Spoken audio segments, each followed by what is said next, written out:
It's the girl Purple Latte, and I am back at it with another one.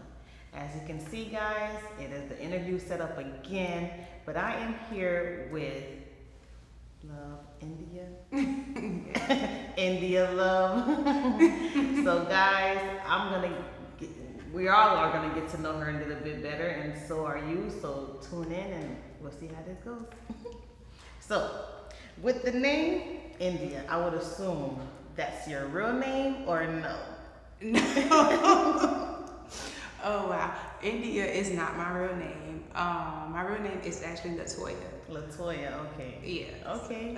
Well, that's something for all of us to know because I really thought the name was India, No. but it's cute. I like it anyways. Either way. Thank you. How did you start trucking?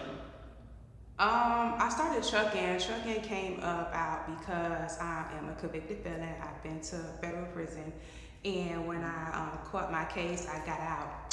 Prior to trucking, I was a dancer, so I lived the nightlife. But I started getting tired of doing that, and I wanted something else. And I know having a conviction is hard to find a job, so I started doing research and stuff, and I know that trucking hires felons without a problem. So that's how I got into trucking. Well, that is good. That's good for anyone to know. I actually have relatives that are felons as well, and they have done trucking before, and they enjoy it. What would you say with trucking? How does that blend in with your life? Ah man. Trucking, it really is something that I had to incorporate in. So I made it stylish and kind of change it up a bit because trucking has a stereotype on it already. They expect truckers to be either not girly or fat or just not looking right, or they already have a stereotype of drivers to look a certain way. So when I entered the industry, me being girly and still being able to do the job, it just brought a whole different meaning or outlook to female truck drivers. For me, it brought a sexy trucker vibe. Because even with what you be wearing, you're like, oh, damn, I need to work out. I need to get my legs together.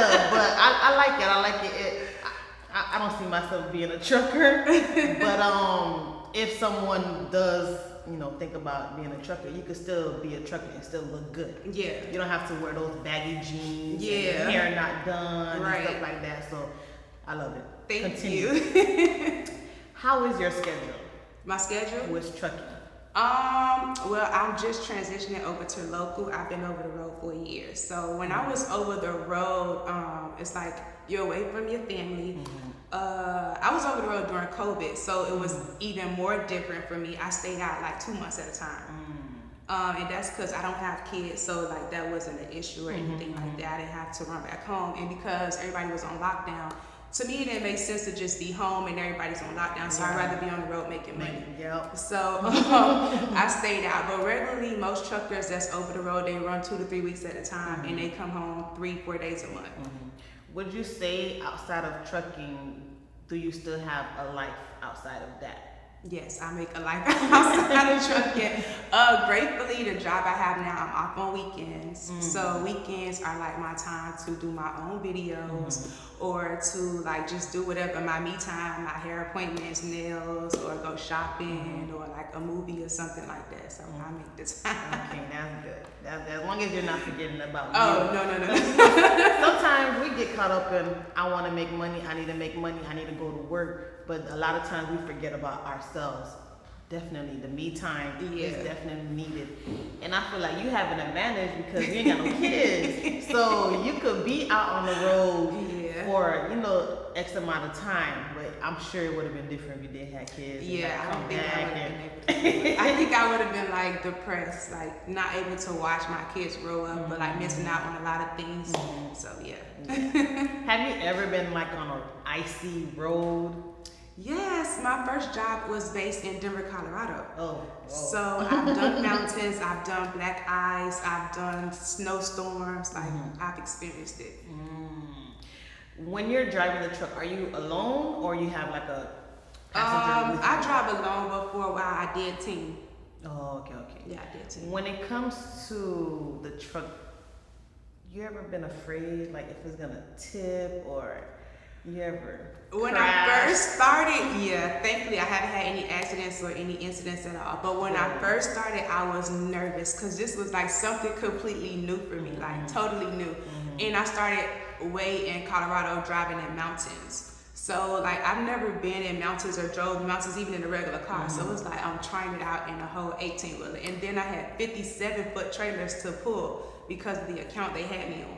So it was definitely a test, but I mean I was in for it. I was like, I feel like I had to do it because I just wanted better for myself. So it was like I just felt like it was a test from God that once you pass this, like I'm gonna make sure everything else is fine. So when I got out there, I definitely was nervous. I was nervous being a female out there by myself, me being a first time driver by myself, driving in snow, and I started during snow season. So I didn't even get a chance to like start my career during the summer, and then I would have some experience. I just started right out in snow season.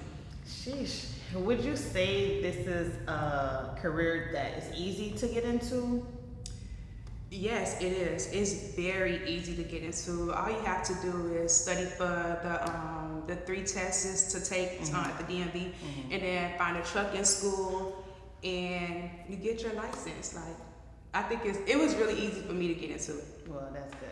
I'm glad you were able to find something outside of the whole situation. Do you ever see yourself going back, not behind the cell, but going back, speaking to the ladies or to let them know like there is a life outside of there when they do get out?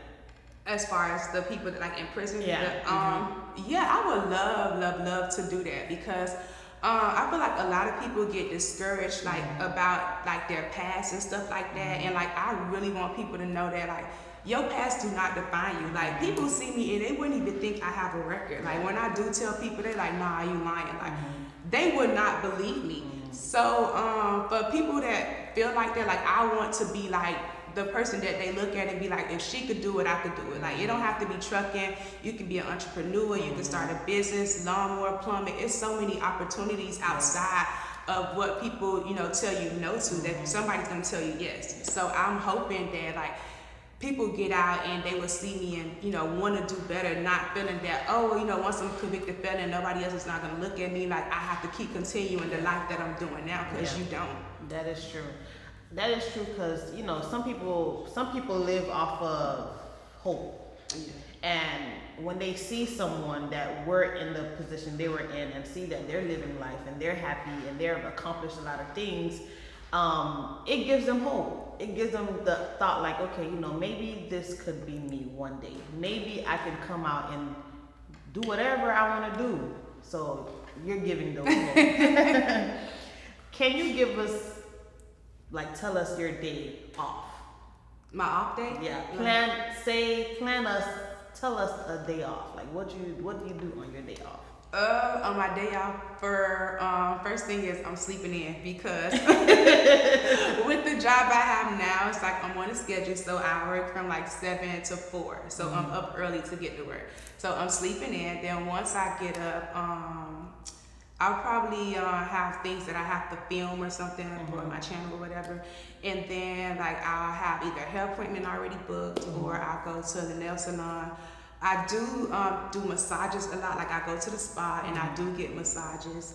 And then I just sit and probably go to a restaurant that I've been craving or something like that. Like it's kind of boring when you don't have kids because I have to make up things to do versus when you have kids or a family, like they have things for you to do. Like I know I got to take the kids there. Like I have to make up my own activities because it's just me. Yeah, that's true. So. That is true. Are you really into fashion or you just like trying on clothes? No, I'm really into fashion. Like I love to dress up. Like anytime somebody invite me somewhere, like I'm dressing up. Like I love Halloween because you get to dress up. Like I love dressing up. I feel like everybody should feel like nice about this. That's true. That's like, true. If you don't, nobody else will. Like so, right. I love dressing up though. Like I really do, and I love to save money. So I'm definitely gonna be at the thrift store. You're gonna catch me on the sales rack. You're gonna catch me finding the cheapest pieces and making them look fashionable. Well, I need help in that. Because clearly, I need help in that section, okay? Because I'm horrible. The way I shop for the event. So if somebody invite me to a birthday dinner, I'll go shop for that birthday dinner. If somebody invite me to an event, I'll go shop. But I get talked to all the time where I need to shop just because. Yeah. Like just shop just because that way when you do have plans, you can just go in the closet and grab options. something. It's like, oh yeah. I be struggling. I be struggling and the struggle is real. I know you said you don't have any kids. Do you plan on or want any, or is that like a no? I do want kids.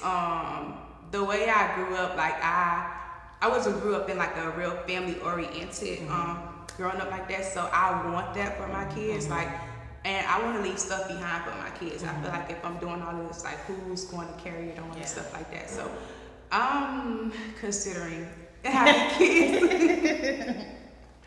Okay, with being an ex-dancer, right? Would you say people are dancing because they like to dance, or they're dancing because they see that they want to, do something more? Because I know people say, okay, I'm dancing, but I'm only saving money to pay for school, or I'm saving money to get a house, or I'm doing this, or is it just... In this era of time, I wouldn't say that that's the case. Like I think I'm a totally different type of dancer from the regular dancers that's in there, which is why I had to get out. Like I really felt like I didn't belong there. You would think that you're in that industry, that those are goals, that you want to buy a house because you're making the money, to better yourself, or it's kind of like a stepping stone, like you getting a way because you're able to get to your goals faster. You're making this fast money. But I feel like society has everybody just so caught up in the image and the lifestyle till people forget about their goals. So it's like you're dancing, but you're dancing to get the newest bag, the hottest car. You trying to look fly. You wasting your money on material things. And then once your body has deteriorated or you're not making that money no more, you forgot all about your goals. So you can't. I can't live in no Chanel bag. Yeah. Like I can't live in no Louboutins. So I don't think that the girls that are in the industry now are thinking about the future or are thinking about like what's next. So when some of them do see me, they're like, oh, like I'm so happy for you, like you did that. I think they see that, okay, yes, she's doing something, but I don't think that it really does anything for them to make them say, oh, I want to do this or I want to do that. I think it's like, okay, good for her. Like I'm still gonna go get my Chanel and my Louis. Like I think that's just the mindset of the new generation now. I just think that that's how it is. It's true, and sometimes you find a lot of people wanting to compete, and they feel like they have to live up to what they see. And sometimes that's not even the case, because like they always say, you don't know what that person went through to get what they got. Exactly. So, and it's right. You can't live in a Chanel bag. You can't live in, all of these are going to be gone when you're gone. There's nothing you can do with this. So yeah, having a goal, I would hopefully, they figure it out and see that that is something that they want to do. I like the fact that you tell your truth. And you're not afraid or embarrassed to be open, because people love the realness. Because they could tell when someone is being fake. So I would say for myself, I love the realness from you. When it comes to that relationship you had with the person you were involved in, how is that relationship now? Do you guys speak, or there's like no contact, or it was like a dead end after that? Yeah, it's like a dead end after that. Like I'm very big on loyalty, and I felt like I was very loyal to him and he wasn't loyal to me. Like I felt like he pretty much like shifted my whole life. I was in school. I was interning at the time that I had caught my case. And after that happened, it's like, what do I do next? Like I was just so lost, and he wasn't there for me at the time. I still have restitution and stuff, and like he's never offered to pay. Like it's never been no type of apology or anything that was said. And I just feel like as a person, like I feel like he owed me so much for somebody that did that for you, because I could have took you away from your family. I could have took you away from your kids, a lot of things, and I ended up taking the rap and I took the loss. So, I try not to dwell on it and just look at the bigger picture, like, well, I'm doing so much better. Like, at least I'm not depressed and I'm not letting that take advantage of me. Like, I'm using it to make me a better person. So, that's just the way I just take it in. That's good. Continue going that way. Continue. we all go through things, right? But everybody handle situations differently, and I love the way how you're handling it because, like you say, nobody would know, nobody could tell. That smile on your face is beautiful. So keep going. Thank you. With your family and friends, were they supportive? Were they like, stepped aside, or they were there for you? As far as the relationship? Mm-hmm. The relationship, the conviction, everything. Well, the relationship, I pretty much hid it like a lot. I hid it for about 3 to 4 years. Mm-hmm. So when it was going on, I kept saying like, oh, I'm getting robbed from the club. Like I used to make up scenarios of what happened. Like they'll see me with a black eye. Oh, I got robbed after the club, so I took my money and stuff like that. So the last incident was the incident where he was jumping on me, and I jumped out of the moving car, and that's when I fractured my pelvic, and I had to learn to walk and stuff all over again. So by me being in the hospital that long, and it's like, what do I tell my family now? Like I'm running out of lies. Like eventually I have to tell them. So when I did tell them, like nobody really stepped in and nothing like that. It was kind of one of those situations where, people don't really want to jump in situations until they know you're completely done.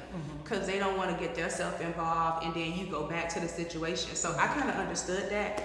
But they was there, but distantly there. Like they didn't really step in. I don't have a bigger brother to be like, oh, don't put your hands on my sister or nothing like that. And then my dad was living his separate life with his wife and stuff like that. And I didn't really want to involve other people because sometimes you could be calling people to their death. And I didn't want to like have somebody feuding with him where, it gets bigger than what it should have been or something like that. So I kind of dealt with everything on my own. Okay. Well, when it comes to you being single, do you see yourself wanting to be in a relationship, or is the trucking like in the way of you finding a mate? No. Well, at first, when I was over the road, I was like, I'm not gonna date anybody. I don't want to be worried about what you doing while I'm over the road. Like if you got somebody over the house and stuff like that. So I wasn't thinking about it. But now that I'm home and I'm local, I'm considering dating. I want to be married. Like I don't want to keep on opening myself over to all these people and stuff like that, telling my story all over again. So I want to be committed to one person, and I want my own family because I never had that. So I want to have my own family. Okay. I would say when you have your family, because it's going to come. When you have your family and your kids, they are going to be blessed to have somebody like you in their life. Thank you. Because it's, when you want something and you make sure that this is going to become a priority, no matter, like they say, there's no manual to life. There's no manual to anything. However you're going to live your life for you and your family, that is just how you're going to do it. And you and your family will be happy.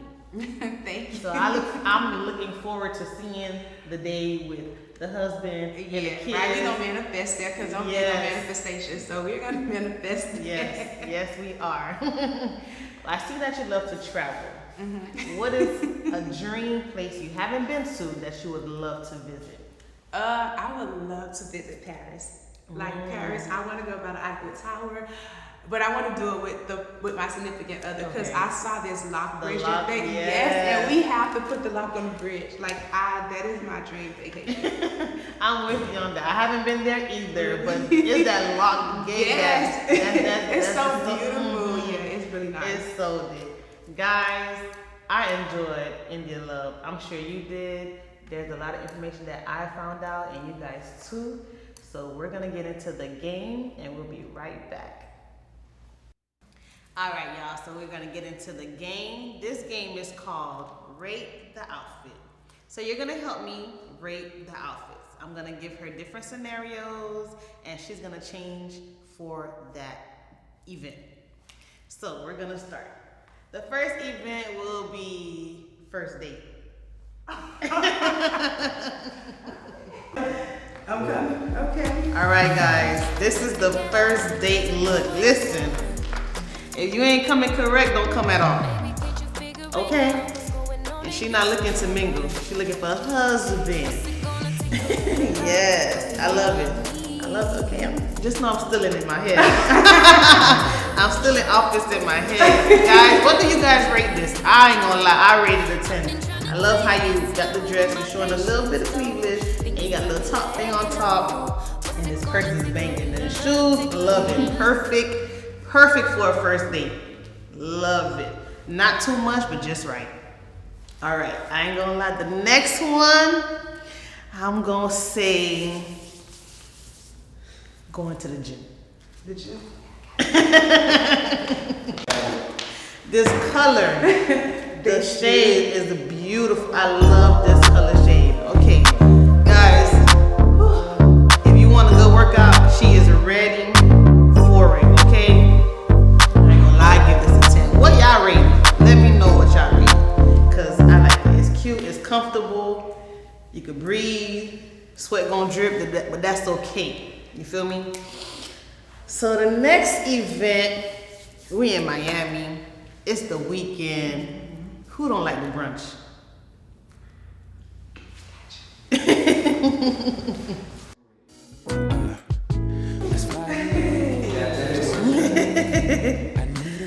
I like. It's the color. It's the. All you missing is the glass mimosas. The champagne. Yeah. Y'all, it seems like everything just gonna be a 10 for me. But y'all let me know what y'all think. Y'all rate this. Yes. Tell me, baby, where would you like to go? The breathe in it, everything. Alright, now the next event. You know, when you find your husband, he gonna introduce you to his mama. So, meeting the mama. Hey, Miss Johnson. Yes. Now, Miss Johnson, you ain't got nothing to say. Hey, Miss Johnson. She is covered up, Miss Johnson. I love that. Listen, y'all don't listen to me. Everything's a 10 for me. I already said that before, but she is ready to meet Miss Johnson. Miss Johnson sounds like, you know, she's very she Christian. So she might invite you to church with her one night. So we gotta see what that church outfit look like. God said, come as you are. Right. Yes, amen. We gonna praise the Lord. Yes, nice and flowy. You can have any bag you want. Bro, it's churchy. It's churchy, y'all. She ready for church. And I'm gonna give this a 10 because I like it. Y'all let me know what y'all think about it. All right, last outfit. After everything, even meeting the mama, going to church with her, we all need to wind down, right? So you're gonna invite your girls and you're gonna have a girls' night out. Oh, okay. It's time to turn up. Turn up. Okay. Turn up. Turn up with the girls. It's time for the twerkulator. Hey. It's time for the twerkulator. Gonna have a good time girls' night out. I love the color, everything. Yes. And then you did great. You were a great sport. I love everything. And that is why, to me, she's the fashion mogul. You feel me? So I'll definitely be contacting you for the. I need help. I'm gonna need help. But guys, thank you for watching. Give them your information. My Instagram is @YOU_LOVE_India. And my YouTube is the same thing, @YouLoveIndia. Don't forget to subscribe to her channel now. Subscribe to the channel, like, ring that bell, everything. Don't forget to follow your girl, Purple Latte. Also follow me on Instagram @Teen Coffee Break TV.